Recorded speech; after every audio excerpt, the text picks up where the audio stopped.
Uncle Joe's Spelling Show. You give us 22 minutes, we will give you the Uncle Joe's Spelling Show. The spelling rule. No, the spelling rule today is I before E, except after stench. If you spell the word stench properly, in some languages it is I-E. As with the stink, you have I. You have the word stink, stench, stink, and in some African languages especially, stink and stench, to tie them together, one is E, the other one is I. Stink is I, stench is E, and sometimes to draw those two words together, they will spell it I-E. Both words will be I-E. I before E. Stink? I before E, except after C. Stink is usually spelled just I-N-K, but stench, you can spell S-T-I-E-N-C-H. I before E. I before E, except after C. Another ingeniously stupid rule in the American language. A wise man once said, Mahatma Gandhi once said, a pretty girl is God's gift to the whole world. The whole world. Did he say that? That's what Gandhi said. I think St. Valentine said that. Gandhi said, the Mahatma, the great soul, said, I before E makes the whole world blind. So we have to discard. It's a stupid rule. So we need to discard that rule. It's a stupid rule. It should not exist. I don't know why it exists. You can't tell me why it exists. Because your mama. Teachers, because your mama. My mama, my dear sweet mama, came here from Puerto Rico. She only spoke Spanish. When she got here, she learned English. She learned how to read English. She learned how to write English. But do you know how difficult it is to learn to read and write and speak this language of rules? It's very hard. It's more complicated than the stimulus bill. I don't understand it. High illiteracy rates.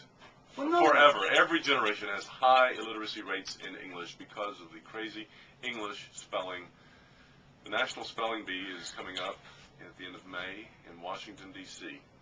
I predict someone not born in this country will win. Ooh. Oh, whose parents were not born in this country will win. Speaking of not born and that's not a bad thing. It's called studying, hard work. Speaking of not born in this country, I'm not angry. Ron's mom was not born in this country, but her son, Ron, loves this car. This is the Mustang convertible. It's a Mustang. Mustang Sally. It's a 1965 Mustang GT 350 fastback. And if you die at any time in the next several little times, years, life, you have to buy one. I have to buy you a car. With your own money. I have to buy you a car? And give it away to someone. Give it away to someone. But this is American, classic American muscle. This is good stuff here. This is classic American muscle. But listen, look, I know I'm an attorney. We've discussed it. By the way, it's 2009 I'm getting sworn in, not 2008, U.S. Supreme Court. But, when I'm not doing this nonsense, I like to get dirty a little bit. Fix things, fix cars. Ron has a fixation. Ron has a fixation that when you die, yes, you want to me to buy this car. Yeah, go down to Florida. See, if I haven't owned it. See, if you have not owned it. If I have not owned it. But if you get a little bit more money, you will buy the car yourself. Yeah, then you're off the hook. But then if you die thereafter, what do I do? Nothing. I don't take it down to Florida to see your friend you Sean can, and donate it to... give it to some museum.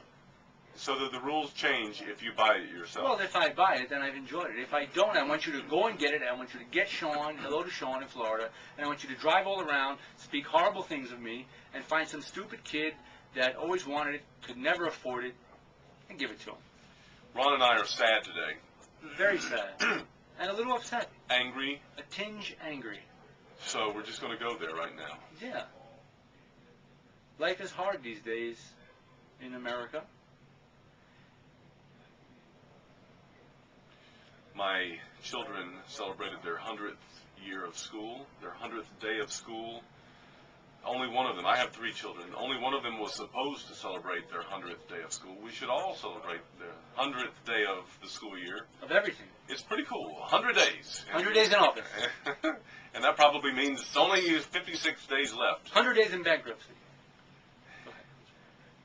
My sonny boy, my youngest sonny boy, was supposed to bring in 100 things. He did. What did he bring in? I don't know. I'm sorry. But my 2 oldest children were not supposed to bring in anything. Their classes were not celebrating this thing. What did they bring? My daughter brought in 100 pieces of wax, of candle wax. She's a collector of sorts. My sonny boy, Johnny boy, hammered 100 nails into a piece of wood, brought it in. Neither one of them were supposed to do that. Let's get in your hands dirty. Expelled from school. Good. It's the American way. Valentine's Day. Valentine's Day. Saturday. What are you, wait, no. You have a Valentine?